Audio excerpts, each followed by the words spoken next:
Welcome to Thrive Deeper, an ongoing conversation with Dr. Matthew Jacoby, author of the Thrive Bible Reading Guides, teaching pastor, and leader of the Psalmist band Sons of Korah. Join us as we go deeper into the Bible, discussing the passages as we read them together with Thrive. Now here's your host, DJ Payne.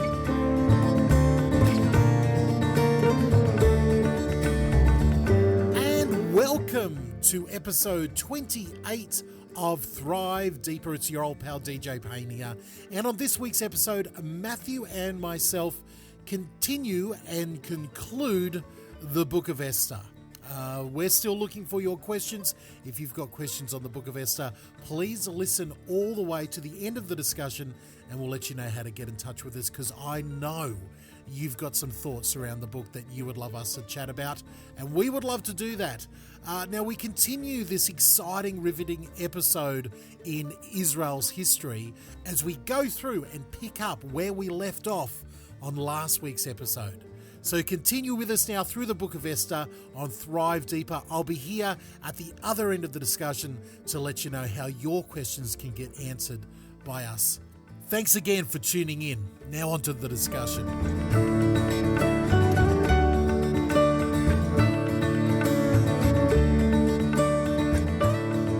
Is there any one item your kids are asking for Christmas this year that you're running around having to think, right, we've got to get this or else we're going to have a breakdown?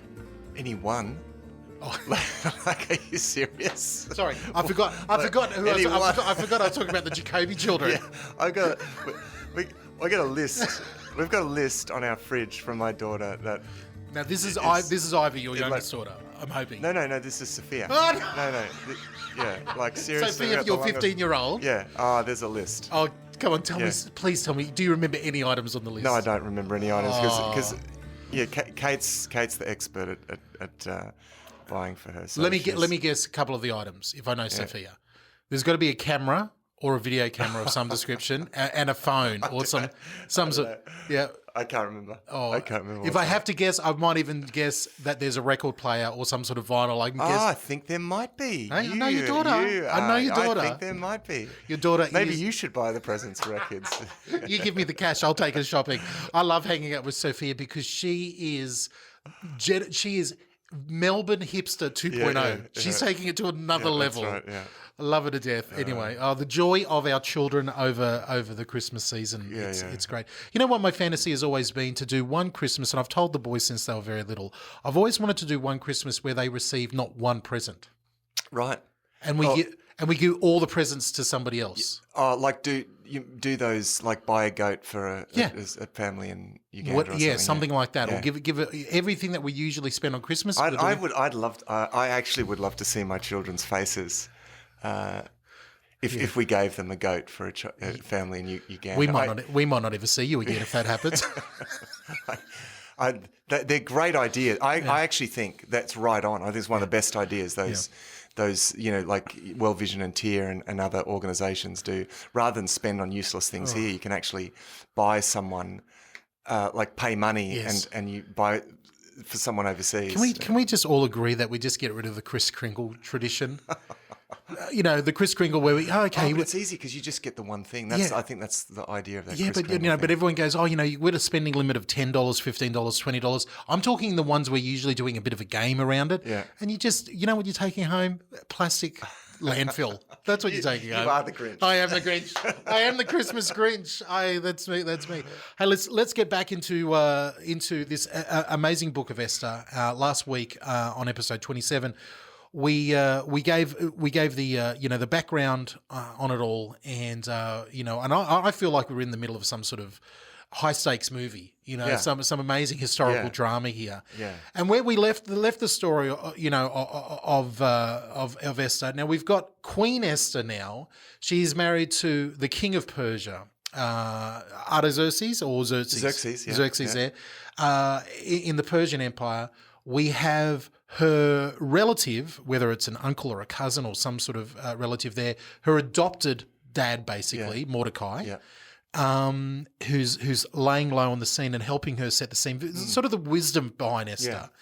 And we have our villain, which is Haman, and he is just plotting. And That's right. he is the second in command, Yeah. the king's right-hand man, and he is decided that the entire, not just Mordecai who he's got dramas with, but he wants to annihilate the entire Jewish people. That's right. Yeah, Now last throughout the week when we were talking about this, Matt, you dropped some knowledge about the relatives. They are the relatives of descendants going back right far to the time of Saul. Yeah, that's right. So, and man, that really got me, dude. You got me right in the feels with that. That was emotional. So, so Mordecai is a descendant of Saul. Benjamin. The Benjamite, as in the King Saul. And Haman is said to be an Agagite. So he's descendant of Agag, who's a Amalekite, traditional kind of enemies, this kind of people that had a curse put on them, and it was said of them that their name should be blotted out, from the earth because of the consistent way that they curse God's people. And of course, the big theme here is that the theme of Genesis chapter 12: "Those who curse you, I will curse." Yeah, and I mean, this is the interesting thing about So for a start, it says this is Mordecai. He's a Benjamite, from Kish through Shimei. I mean, it doesn't even mention Saul, but you meant it, and then this guy's an Agagite, and it's a classic feature of the biblical narrative. It leaves a lot of work for you to do. Yeah. They don't put up in neon signs, hey, note here, big arrow, this means this. You're meant to actually see this, and I actually really love that. Yeah. I love that about it's like, it's like you've got to engage actively with the text. And that's it's not just going to throw its meaning at you. Yeah, and that's one of my thoughts about the book of Esther, that we're now in this, and I think the whole Bible is like this. It's understated, isn't it? Yeah, we're now in another type of learning. It's like where you're taking an advanced level of something. Yeah. And it's like, right now you have to start digging in, and we're not going to tell you really more than ever before, because it doesn't even mention God. Yeah. But you're meant to recognize this is God at work. Yeah. It's like that form of advertising that's around now, where they'll have a big ad and you're thinking, what is that even an ad for, right? And then you look really hard. Yeah. That's a thing now. You look really hard. Oh, it's an ad for that. Yeah. And that's what they want you to do, is ask that question. And in a way, this text is drawing us in. But it also draws. I love it because it draws something out of us as well. I think it sort of draws out what is in our heart and how we see the world. Because depending on your worldview, you might be like some of the early church who went, hang on, God isn't mentioned explicitly here. Yeah. How it goes, I don't think this book is any good. But if you've got a worldview that says, no, God is involved in all of this heavy-handedly. Yeah, that's right. Yeah. You see God in every moment, in every chapter of this book. There's a reason behind everything that's happening. And it's interesting. I read this in that the name Esther can also mean hidden. I mean, it's Ishtar, but in another. In another form, it has some relation to the word hidden. That there's this sense of hiddenness, and in her name, and there's this sense of, it's not that the meaning is hidden, but you have to go looking for it. You have to recognize it. Yeah. Because it's such a, and this is always the case actually with the. I mean, we've just said it's very much the case with Esther, but throughout the biblical narratives, like you're meant to read it and think, oh yeah, I know what's good. You're meant to read it through a covenant framework. Yeah. And apply it constantly, because you're meant to be really familiar with the covenant, right? And if you're not really familiar with the covenant, it's almost like the author is saying, well, don't even bother reading it. It's read Deuteronomy, right? And then read Joshua to Kings. But don't go reading Joshua to Kings unless you have really taken to heart. So if you're in somewhere in Kings and you're saying, oh, do you wonder what this means? It's almost the implied editor is saying, go back. Well, you better go back and read Deuteronomy then, hadn't you? We can complain about, well, it doesn't tell us what it means. Yes, it does in Deuteronomy. So the same thing is happening here, essentially. This is, this is full of meaning, but it's not. it's not going to jump out at you. Yeah, you got to do a little bit of digging yourself. So we've left in the story at the end of chapter 3. We have our bad guy Haman, the Agagite, who has rolled the dice, cast the lots, done the Purim for the Jewish holiday, and he's pulled out a date that is still months and months away. Yeah. And said, right, and got the king to agree in a decree that cannot be changed, that on this day we can pick up our swords and wipe out the Jewish people. That's right. And the decree is that it goes out to all of the empire. And so, I mean, the interesting thing we noted about the casting of the lots is that in a way, like it gives the Jewish people plenty of time. It's like nearly a year away at this point. So it gives plenty of time. So you already here you see God at work. And actually the casting of the lots, we also noted, it's kind of ironic because Haman thinks he's casting a lot for the destruction of the Jews. In fact, he's casting a lot for his own destruction, as it turns out. Yeah. Hence the Purim meaning the lots, and the festival of Purim. So the decree is that throughout the empire, and this decree goes out everywhere, that all of the peoples are just to turn on the Jewish people. This is like Rwanda. Was it 95? Just turn against this people. Everyone just pick up weapons and turn against the people. Yeah. I mean, this is a terrible decree. So you talked about the stakes being high. I mean, they really can't be higher because it's throughout the empire. That's pretty much it's from Greece right through to the border of India, right down to Egypt. I mean, this is the enormous Persian Empire. Everyone in the empire who are already probably highly anti-Semitic are to turn against the Jewish people. Wow. And so as the story goes on, Mordecai hears about this decree. This decree goes out. Esther seems to be fairly sheltered. She's not really finding out much. She's not obviously not getting the papers in her in the Queen's palace. Yeah, she would have been. But Mordecai is across it all. Is across it all, of course, because it was everywhere else. Yeah. And so he puts on sackcloth and he's weeping and at the king's gate and tearing his clothes. And Esther sends people out to give him the right. Well, what's going on here? And he sends a message back. And explains what is going to happen, actually. And so this is when Esther finds out. And it says here in chapter 4, verse 12, when Esther's words were reported to Mordecai, he sent back this answer. Do not think that because you are in the king's palace that you alone of all the Jews will escape. For if you remain silent at this time, relief and deliverance for the Jews will arise from another place. And that's an interesting statement. That's a big... Yeah, so and I'll say something about that in a moment. But it says, but you and your father's family will perish. And who knows but that you have come to your royal position for such a time as this, right? So he's saying, look, if you don't do something, help will come from another place. I mean, this is a confident statement. Yes. Help's going to come from another place. Yeah. Now, this is where what we were talking about.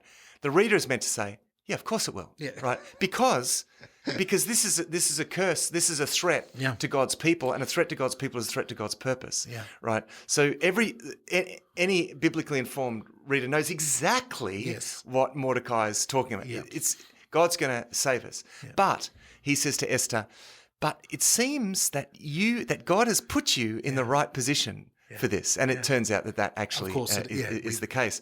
So he said. So those of us, and that's what I love about this drawing out idea. Yeah. Those of us with a biblical worldview hear these words and say, "Well, this is a man of faith." Yeah, that's right. Yeah. This is a man of God who goes, he is so.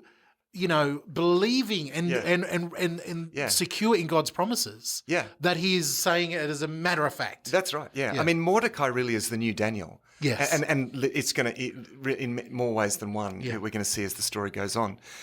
So it says, then Esther sent this reply to Mordecai, go gather together all the Jews who are in Susa and fast for me.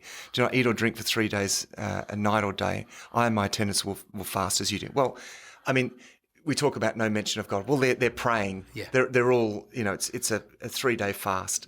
And she's going to go and stand before the king. Now, the problem, of course, is that she's not allowed to just go in unless she's summoned. And the penalty if you go in before the king without being summoned, is that you can be executed, unless, of course, the king holds out the golden scepter. Yeah. And so it's okay. You can And she's not totally confident that he will. So evidently, there must have been a lot of people barging into the king, and he's offering him depending how drunk he is at the time. That's right. You can come in. But again, we even see her heart. We see Esther's heart here in two ways. I mean, we get the classic line that we always think about Esther. Yeah. You know, we really see her heart where she says, "You know what? If I perish, I perish." Yeah, that's right. Yeah. She hears Mordecai's heart. She understands what's at stake, and she says, "Well, my life is nothing compared to my people's lives." But there's a statement before that where she says, "Get everybody to fast for me." Yeah, because at first, when Mordecai first makes the request, just before the bit that I read, she says, "Oh, no, I can't. I can't do that. I can't just go to the king and make a request, right? Because I would probably die, right? So that's when he says, "Look, you're going to die anyway, right?" You know, she wasn't getting it. He tells her what's. He tells her that's right. And so she says, "Okay, I'm going to do it." So everyone 3 days of prayer and fasting. Yeah. And then I'll go. Yeah. I mean, that's amazing, isn't it? Like, yes, I'll go, but 3 days of prayer and fasting first. Yeah. And then she's going to go into the king. So, so she does this. Now, this is an interesting thing because she goes before the king. He holds out the scepter, right? Yeah. Oh, my God. It's this big moment in the story. Yeah. It's this tension. Yeah. What's going to happen, right? She's walking into the king. Is she going to get killed, right? The dramatic music is playing. The dramatic music's playing. And he holds out the scepter, right? Oh, it's all good. Yeah. Right, quick, make your request, right? She makes her request and she says, "I want you to come to my place for dinner." It's like, what? And bring Haman. Yeah. Right. I mean, she's like, take your chance, girl. Like you don't get many chances at this, right? Yeah. So he says, "Yep, great. I'll do that." And Haman hears about this. I have been invited. Like, I am the bee's knees. I mean, he think I've been invited. The queen, out of everyone she could have chosen, she's chosen me, Haman. Right. So he goes back to his relatives, and he's just feeling top of the world, right? But again, who does he see? He sees Mordecai, right? I love Mordecai's the only. He's just obsessed with Mordecai, right? Because he's feeling top of the world. You know, Mordecai's like the anchor. I have been invited to Queen Esther's banquet with the king. But this guy Mordecai I just cannot. Yeah. You know, and his friends say, "Look, you know, you've got to do something." Well, more than just his friends, we get introduced to this little side character. Yeah.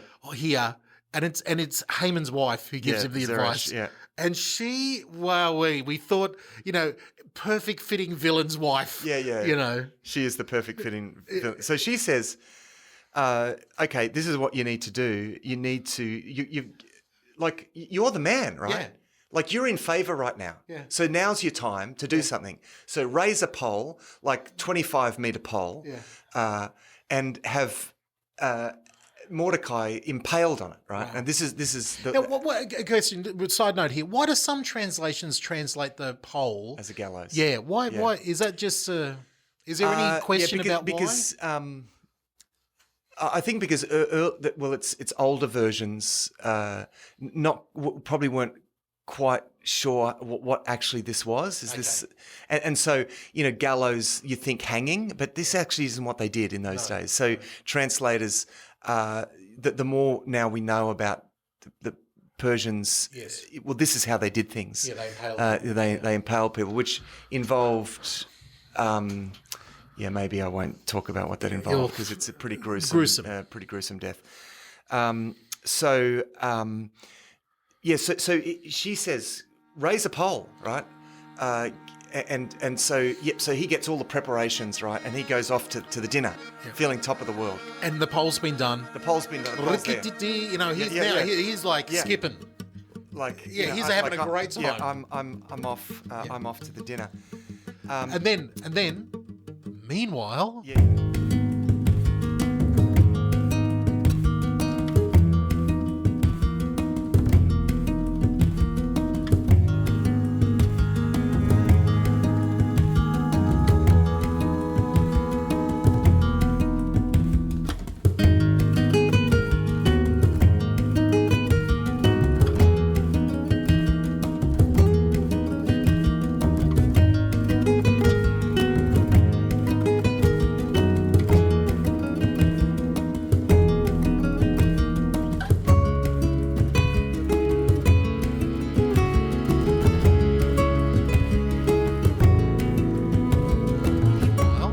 That's right. Yet another meanwhile. Yeah. The king, in some sort of, I don't know, again, I'm portraying him as some sort of crazy drunk here, can't sleep. That's right. He's laying there, can't sleep. Right. It just so happens. I mean, it's like, yet again, in the narrative, we're meant to say, look, this is, because it's the perfect timing. Yeah. This is the night before the feast. Yeah. The king can't sleep. And so they bring in the official records. I love that because he needs to sleep. Yeah. So we're going to bring out the court records, like the minutes from the meetings, so that he can sleep. That'll put me to sleep for sure. Yeah, right. And so he's actually listening to it, and he hears this account about this guy Mordecai, this plot, and there was this guy Mordecai, and he said, whoa, hang on a minute, what happened to that guy? Like, this guy saved my life. Yeah. And they said, well, nothing. Yeah, nothing actually happened to him. You can see the guy going, hang on, footnote, let me get to the, actually there's no, we didn't do anything. Yeah, that's sorry. right. We forgot. Yeah, we forgot, sorry. Right. Yeah. So, so the king's thinking, well, I've got to do something for this guy, right? And so in the morning, right, this is the morning, the feast is going to be later on, right? Yeah. Haman comes in. I mean, it could have been, I think, just before this, Haman comes in and the king says, oh, Haman, what should be done to the man that the king wants to honour, right? Haman's thinking, oh, well, that's me. Yeah. Like, clearly, who else could this be but me? Who else could he be talking about? And he says, well, I mean, he imagines up the best thing, because he's thinking this is going to happen to me, right? So he says, let him be put, these royal robes put on him and be led on a horse through the streets of the city with someone proclaiming, this is what happens to the man that king delights in. I mean, this is just...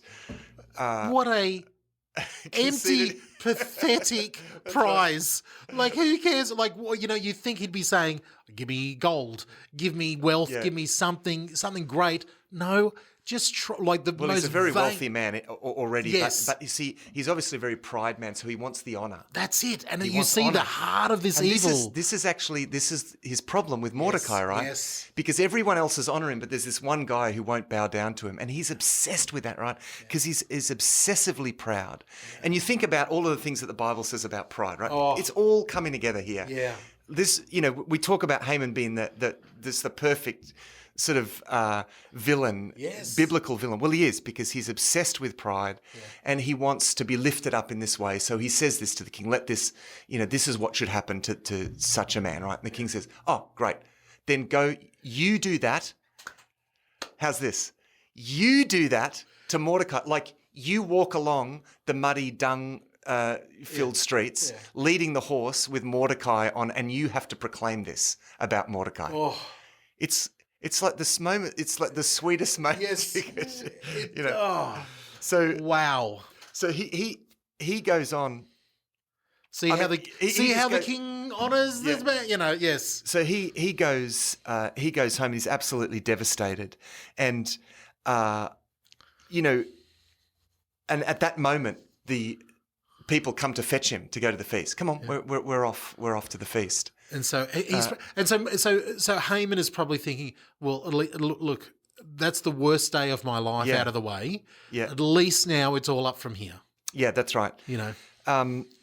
So there's actually, I'm just getting the story here because I've lost my notes. But we're now in chapter 7. Yeah, that's right. So because it actually happens, they go to the feast and the queen actually says, I want you to come back the next night. Like she's... And that's happened. So that's actually the significance of that is that actually gives time for these events to actually happen. Yeah. Well, no, the first feast was the first time that they were all there together, the two of them, where she said, come to my second feast. Wasn't it? Yeah. So she says, come to a feast. So they come to the feast. Yeah. And then... this is the second feast, isn't it? Yeah, that's right. So this is the second feast, right? Yeah. And the come to the second feast is... Or banquet or whatever it is. Yeah, that's right. So that's right. So there's actually two. I omitted to mention that. So because I talked about the fact that, she doesn't ask the king straight away when he holds out the scepter. Yeah. So they come that night. Yeah. And then again she says, well, I want you to come to another feast. And you think, oh, Esther, ask the question, right? But it's like, you think... Like it's like there's this timing that she's working to. It's like she's working to God's timing. like we're thinking you should jump on this, Esther. Now's the moment. But she's thinking, no, it's not the moment right now to ask this question. Yeah. So come again tomorrow night, right? And then in the meantime, the king has the dream. That very night, the king has the dream. Yeah. And then Mordecai is being led through the streets that day. And then that night, so Haman, after leading Mordecai through the streets, goes home and then is whisked off to the second feast, right? Yeah.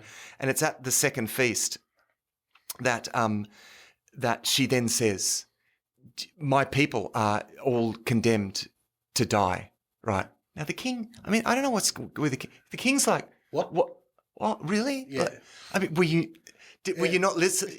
This is what I said before, when I said, he doesn't seem to be paying much attention, the king. He gives his signet ring to Haman to issue this decree for the annihilation of the Jews. And the king said, really? What? Who did such a thing? I mean, he really must have been drunk when this happened. And she says it was this guy, Haman. And the king is absolutely furious, right? Goes out, is so furious he goes out in a blind rage. Yeah, in a blind rage, right? Yeah. Comes back. When he comes back, Haman is like he's actually trying to beg the queen, and but he's grabbing her garments. And the king comes back. It's like, don't touch, you don't even touch the queen. It's he looks like he's accosting her, right? Yeah. And the king is blind with rage. One of the servants, to calm the king down, says, oh, look, hey, I just noticed there's a big pole, an impaling pole just next to Haman's house. Just built there. Isn't that convenient? It just happens. Isn't that a nice coincidence? There's a spare pole. Let Haman be impaled on that pole. So it's like, bang. It's, he dies on the pole that was set up, that he set up for Mordecai. Yeah. Hence this, as I've said, this strong covenant theme of this reflexive curse. Those who curse you will be cursed. And so, and it's very literal fulfillment of a theme that's often expressed metaphorically. Those who dug a pit from me have fallen into it themselves. But here it happens literally. I mean, Haman raised a pole for Mordecai to be impaled on, and he is actually the one that's impaled on it. I mean, the message couldn't be clearer. This is like, it's gruesome. I get that it's gruesome. But it's covenant fulfillment. So what happens is that Mordecai is then given all of Haman's property, significant amount of property, and he is given Mordecai's position. Yeah. Mordecai is given Haman's position. Yeah. So he actually becomes the second highest person. The viceroy for the king. This is like Daniel all over again. Yeah. But in the case of Mordecai, a lot of people don't realize this about this story. Yeah. It's like we all know the story about Daniel and how Daniel becomes this important figure. But, it happens here with Mordecai. Mordecai becomes, second in charge of all of the empire. Yeah. And he's one of God's people. And not from scheming. Yeah. Not from some arch plan. Yeah. We don't read that Mordecai is like, that's like he's not. Good point. Yeah. God says, no, this is my plan. Yeah, it's not from scheming. He does the right thing. Yeah, I will raise you up, and I love it. The king goes, all right, Viceroy, job number one. You're all going to die on this day. Yeah. What do we do? I can't change the law because it's a decree of the Mede and Persians. Yeah, that's right. It cannot be changed. It cannot be annulled. Yeah. What do we do? Yeah. So the second. So the plan is that he puts out another decree, and that decree says that he authorizes the Jews to defend themselves, which means, and they've got about a year, right? So he's authorizing them to arm themselves. It's like to prepare for battle. Yeah. Which otherwise they wouldn't be able to do. And so when the day comes, like it's actually battles break out in these against the Jewish people in all of the regions, but they prevail because they were given this time, right? They had this lead time from the casting of the lot, and so they're able to prepare themselves, and they win in the end. And it is now not only now you say they prevail. Yeah. Holy moly, they don't just prevail. Yeah. First off, the Jewish people in the capital city there say, okay, Haman had 10 sons. Yeah. About 500 relatives of these Agagites. Yeah. Let's finish them off. Let's finish off what our ancestors saw. Yeah. So didn't accomplish. I know, and it sounds really. It seems gratuitous violence. It seems like gratuitous violence, but actually not, because essentially what they are doing is they are completing the prophecy against the Amalekites. They are, but by killing off this family line. This is basically what's happening. This is the biblical significance of what's happening here. So they request this extra day with which they fulfill this this decree. And that's amazing. Queen Esther says, "Look, it's gone so good the first day. Can we have another day of the killing?" That's Esther is the one that's right. She's the one that requests that. Holy moly! Okay, yeah. And not only that, we see that in the whole region. I mean, this is the known world at the time. Yeah. Does it say 75,000 are killed by? It's carnage. Yeah, it's carnage. So this is no small event. This is a big event. Like this is full scale battle. Yeah. Like any other Old Testament battle, and God is preserving His people through it. That's what's going on here, and that's important to note. Like we see very clearly, and there's 2 points to be made here in the record of this, is that the Jews were the Jewish people in the capital city there, under Esther and Mordecai's leading, went after Haman's relatives and stuff like that. But another 75, that takes, we read that 500 one day, 300 the next day. Yeah. That's 800 of that. Yeah. Where did all these other 70, well, obviously, as you've alluded to many times in this story, the anti-Semitism was rife. So when the people of different areas under the Persian rule had a chance to go up against the Jews, they took it. And they were going to their death, essentially. Yeah. Yeah. And so the Jews stood up and defended themselves, and it's made the other important point here is that it says that no plunder was taken by the Jews. Now, that's an interesting point. Yeah. Now, there are possibly two reasons for this. If we connect it to the episode in 1 Samuel 15 with Agag, and the big problem there with Saul was, well, you've taken plunder and you weren't meant to take plunder. Yeah. Now, this is, this is... so here we have Mordecai, one of Saul's descendants. I mean, they're now getting it right when they got it wrong before. I mean, this is because so much of the theme around this time is around the reinstatement of God's people. And we've just looked at the book of Zechariah and the reinstatement of God's people, God's reinstatement of His people.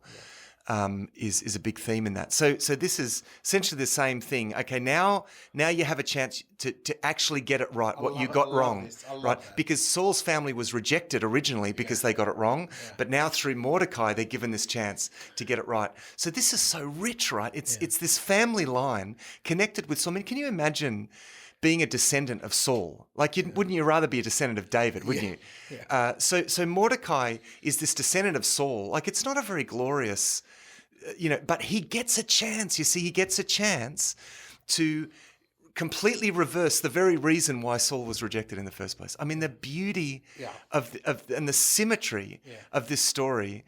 And it's like, can't we have a big neon sign over the top saying that this is what happened? I mean, you've just got to find this here. So it's the fulfillment of this decree against the Amalekites. It's actually written in Deuteronomy 25. I'll read it to you. Where God says to His people, Deuteronomy 25, 7 from 17 following, remember what the Amalekites did to you along the way when you came up out of Egypt, when you were weary and worn out. They met you on your journey and attacked all who were lagging behind. They had no fear of God. When the Lord your God gives you rest from all the enemies around you in the land He is giving you to possess as an inheritance, you shall blot out the name of Amalek from under heaven. Do not forget. Now, Saul is rejected because he doesn't do this. Mordecai is the guy that finishes this off. So this is, it's a happy ending for God's people here, and the festival of Purim is set up to remember this, that it would always be remembered. This underscores that this is an important story. I mean, the fact that a festival that to this day is being separated was instituted so it would never, ever be forgotten. So what is it that should not be forgotten? What should not be forgotten is the fact that God is faithful to His covenant. Yeah, I love it. Because then this is one of the points that I was thinking of before. There's a lot of moral decisions made by our characters here that are a bit questionable. Whether it's, all this, thinly veiled, sexual stuff around the king and the queen and all this, there's a lot of, there's a lot of questionable stuff there, that is not exactly part of the commandments, that the Jews lived under. Then there's all this violence that is like, oh my goodness, what's going on here? And you see these people, and it's amazing that, like you say, God's promises are God's promises. Yes. Yeah, that's right. Even, and again, this is not allowing sin so that grace might abound type of thing, but it's God will have his way. Absolutely. And I think there is significance in the fact that, they're part of a pagan world, that Esther becomes part of a pagan harem. Yeah. She's named Esther, Ishtar, after a pagan, or Mordecai's named after Marduk. This is kind of the state of God's people there. Yeah. They've been dispersed among the nations, and the big question is God still on our side? And the answer is, it's like God is speaking through this book and saying, of course I'm still on. Of course I am. Like, I may have been displeased with what you did at this, but of course I'm still with you. And this book is the most dynamic and dramatic demonstration of the fact that God is always faithful to his covenant, and that his love is an everlasting love. As it says in Romans 8, nothing can separate us from the love of God that is in Jesus Christ. And this is a beautiful message that you see coming through this book.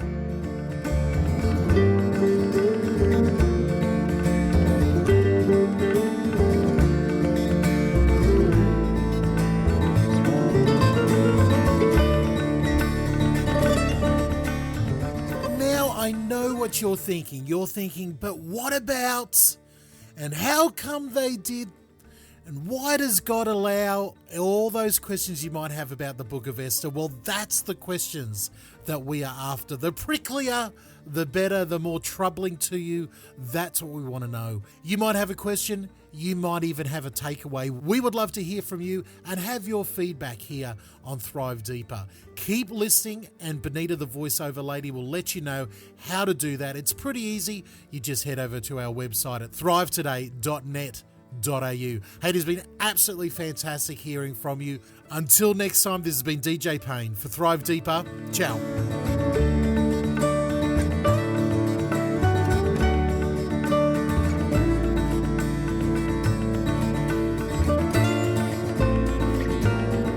Thank you so much for listening to Thrive Deeper.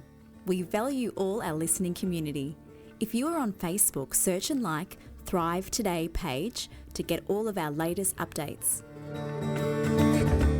Our home on the internet is at thrivetoday.net.au. There you can subscribe to the Thrive Daily Reading Guide and contact us directly. That's at thrivetoday.net.au. Until next time, thrive.